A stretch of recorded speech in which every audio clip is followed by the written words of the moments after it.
Now somebody says, how can Jesus represent me before the Father when he never sinned? How can he understand me because I sinned and he never sinned? Well, let me ask you this.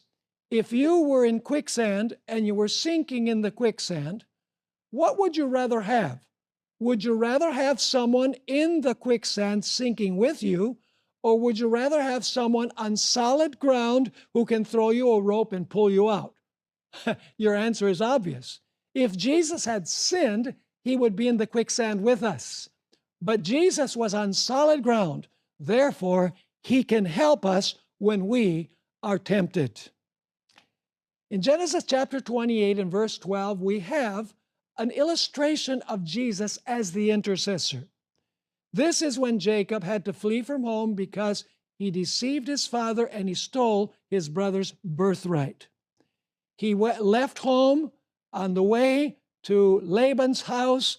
He laid on the ground with his head on a stone, and God gave him a dream. Let's read that dream, Genesis 28, verse 12.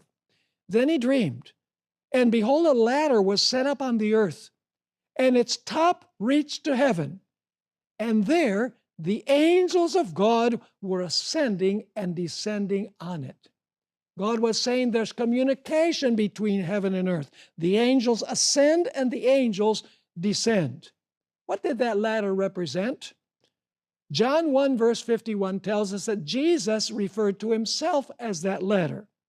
It says there, and he said to him, he's speaking here to Nathanael, he said to him, most assuredly I say to you, hereafter you shall see heaven open and the angels of God ascending and descending upon the Son of Man.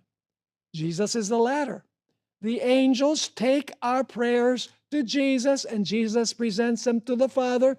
The Father then gives the answer to Jesus, and through the angels, the blessing comes to us. But Jesus is the bridge between heaven and earth. Notice that the top of the ladder represents the divinity of Christ. The bottom of the ladder on the earth represents the humanity of Christ. And of course, Christ is God as well. God and man, and sinless, as we've already noticed.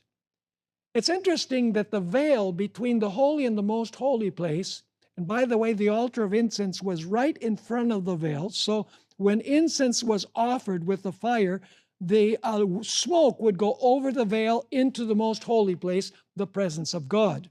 The incense represents the merits of Christ, the merits of Christ's obedience, the merits of Christ's death. And on the veil were embroidered cherubim, angels, ascending and descending, representing the fact that the angels take our prayers to the Lord, and the Lord sends the response through the angel to us.